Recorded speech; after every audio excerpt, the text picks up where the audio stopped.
Hello, all of you beautiful souls. My name is Zach Savage, and I want to go over the August energy, the sex trafficking, coronavirus, how we are shifting from an unconscious to conscious world, and what can you do to help, and some tips to stay grounded and integrate your soul at this time.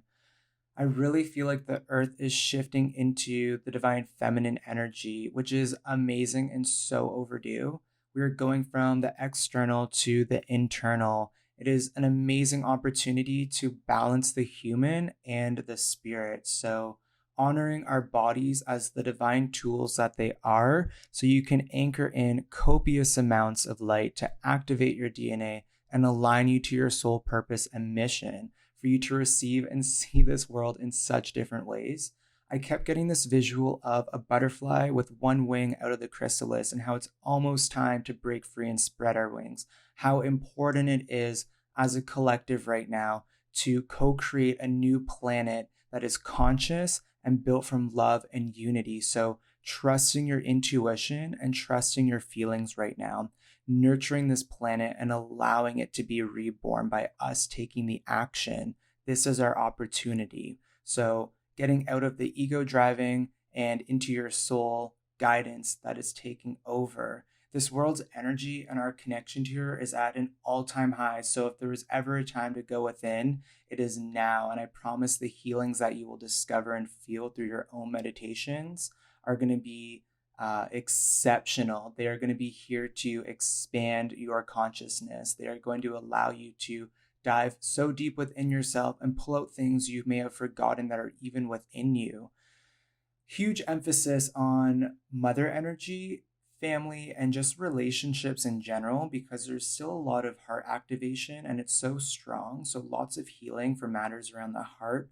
Lots of people are reassessing who they resonate with and who they do not resonate with, and allowing people to fall out for a new path to open, which is going to give space and energy to make it happen.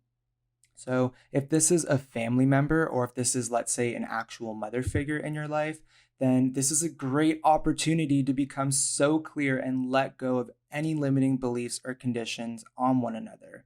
Seeing one another as a soul and an individual without the family label is going to be key, and just seeing and feeling the other person from the heart and not the mind. You're going to reestablish your relationship with harmony and balance, ground one another with love and compassion, even if you're not on the same wavelength.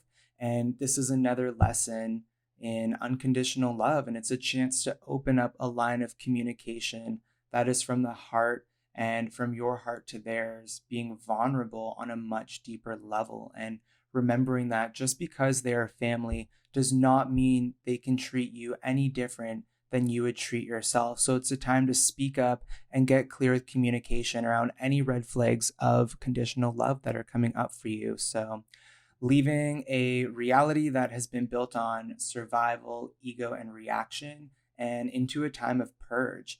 This is the golden age of Aquarius. So, humanity is coming together through unconditional love and no longer existing in a world that is built from conditions.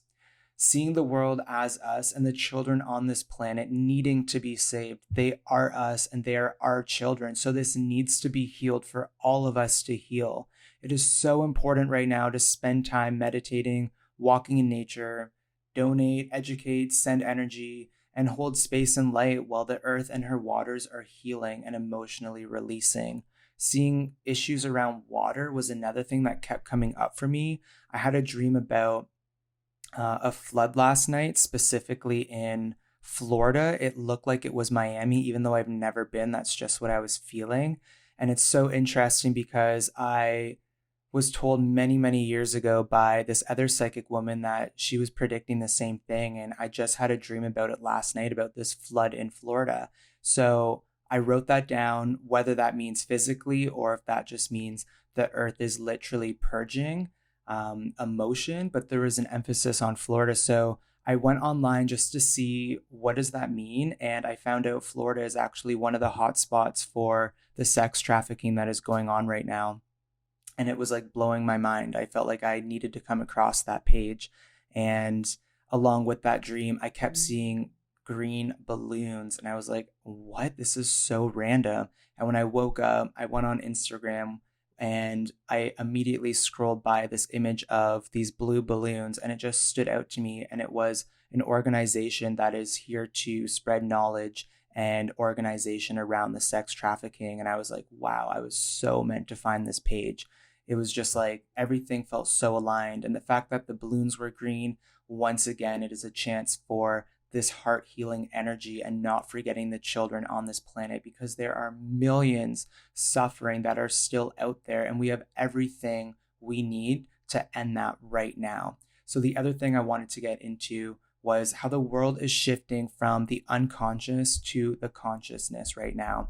So we are being exposed to what we've created on this planet, because we are the planet, and we need to understand that it affects us, that it is a reflection of us. And what does that say about us?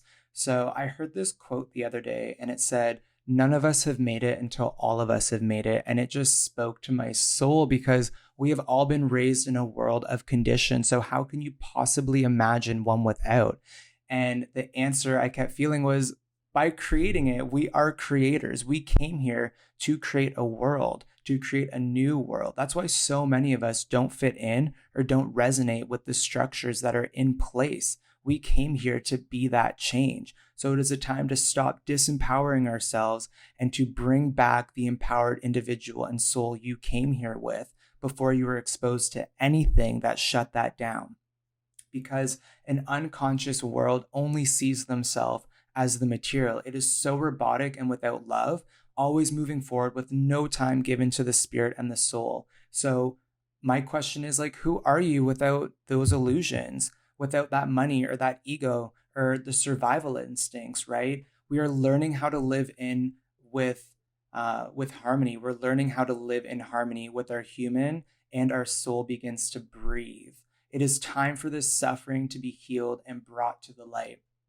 And I keep thinking, like, at what point will we value our own lives and others? Because their lives are being taken away before they even have one. And I keep saying, like, where's the love? Like, it almost brings me to tears, because I just want these children to have a life. I think every soul deserves the free will of experiencing life on this planet, and that is stripped away and taken away from them immediately. So at this point, it's a choice, and you're choosing not to do anything about it. You have the power, you have the money, you have the resources to focus and to stop it. No soul would be against that. Anyone with the human soul would want to save the children. So we all have just experienced this world coming together over a virus with drastic changes, with rules made mandatory. And it's like, we can do the same thing for these children.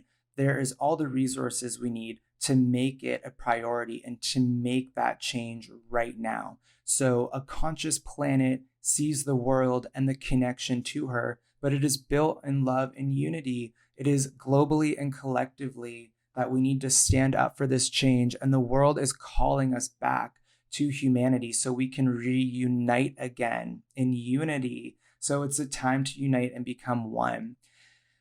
Man, this trauma needs to be our attention, and the action needs to be taken place. So it's no different than us healing our own issues and our own traumas. Now that we see each other as one, it's like we must heal this collective trauma. We have our own traumas that we heal. We have our own sufferings that we have been through, and we all understand how much work it is to go through that and to heal from that and to find strength within that suffering. And once again, even with the virus, it has brought everyone closer in a positive outlook. But even with these children, it's like, unfortunately, it's usually through suffering and trauma that change happens. So we need to see this earth as an extension of us, treat her as our own body, and understand as a collective, we need to heal this issue that she is going through, because we are the answer. The child sex trafficking, the sexual exploitation, the forced child labor into hazardous environments needs a savior, and this needs to become a priority, because this trauma is the world's suffering. I cannot stress that enough. And saving the children is saving us. So remembering that there's a humanitarian wave that is available for everyone to hop on, and the change and the time is now to stand up and to take action. So the August energy was information that came to me through channeling. And then just by allowing myself to sit with these feelings, this was the other information that kept surfacing and how my thoughts just kept flowing in and out. So I just wanted to share my own perception with everyone and the perspective that I was given through my own meditation, and just see who resonates with. If you could share this information to just allow other people to become educated about what is going on so they can remove themselves from the physical world and the illusion in front of them, and understand that on a much deeper level, there is so much more that needs to be done. And it starts by every single person making that change.